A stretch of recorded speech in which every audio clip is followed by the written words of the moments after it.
আসসালামু আলাইকুম দেশবাসী। আজকে আপনাদের সামনে খুব গুরুত্বপূর্ণ এবং মর্মাহত একটি বিষয় নিয়ে কথা বলতে আসছি। আমি কথা বলতে পারতেছি না, অসুস্থ। তারপরেও যদি কিছু না বলি তাহলে আপনারা হয়তো আমাকে সন্দেহ করতে পারেন। তাই আমি আমার কিছু কথা আপনাদের সাথে শেয়ার করার প্রয়োজন মনে করলাম।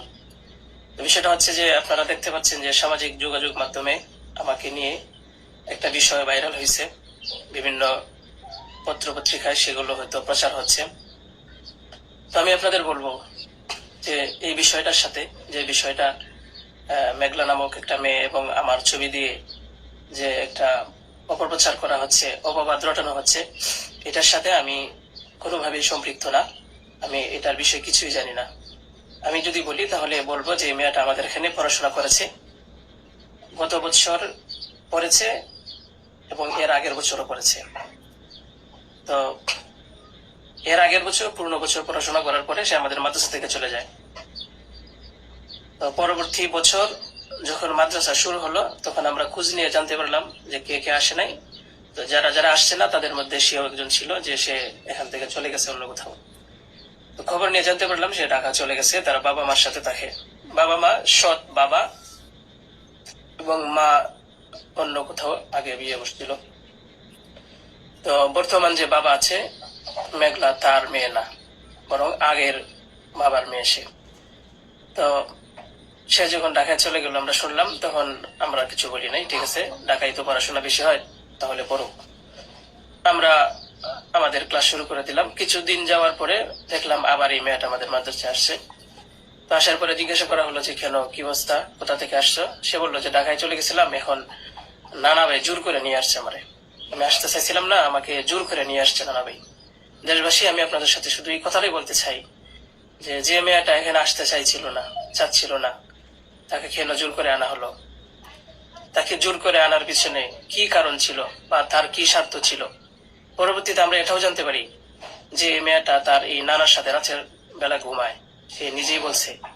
কেন বলছে? যখন আমরা জিজ্ঞাসা করলাম যে তুমি হিজাব পরো না, অন্য মেয়েরা হিজাব পরে, তুমি বোরকা পরো না, অন্য মেয়েরা বোরকা পরে, কারণ তার চলাফেরা সম্পূর্ণ আলাদা ছিল। আপনারা চাইলে গ্রামে গিয়ে মাদ্রাসার ছাত্রছাত্রী যারা আছে তাদের সাথে কথা বলে দেখতে পারেন যে সে সম্পূর্ণ আলাদা ছিল।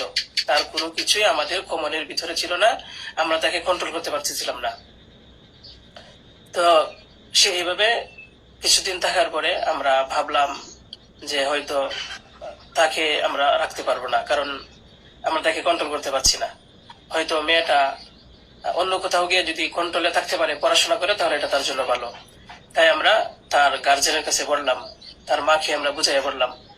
আমাদের উদ্দেশ্য এটাই ছিল যে তার মা যেন তাকে বুঝিয়ে বলে যায় যে হুজুরের কথা মেনে চলবা, মাদ্রাসার নিয়ম কানুন মেনে চলবা, এই কথাগুলো উনি বুঝিয়ে যাবেন। কিন্তু উনি কি করছেন যে ওনার মেয়েকে উনি বলছে যে না, আমি এখানে রাখবো না, নিয়ে চলে যাব। তো আমাদের এখান থেকে প্রায় 5-6 মাস আগে আমাদের মাদ্রাসা থেকে নিয়ে চলে গেছে। হয়তো পরবর্তীতে খবর নিয়ে জানতে পারলাম সিলেটে যেখানে উনি থাকেন সেখানে নিয়ে গেছে। তো নিয়ে যাওয়ার পরে এখন কিছুদিন আগে আবার আসছে, এসে বলতেছে যে এই দুর্ঘটনা, যে খুব বড় সমস্যা। যে কথাটা শোনার পরে আমার মতো একজন সাধারণ মানুষ, আমি আর সহ্য করতে পারছি না, আমি আর নিজেকে ঠিক রাখতে পারি নাই।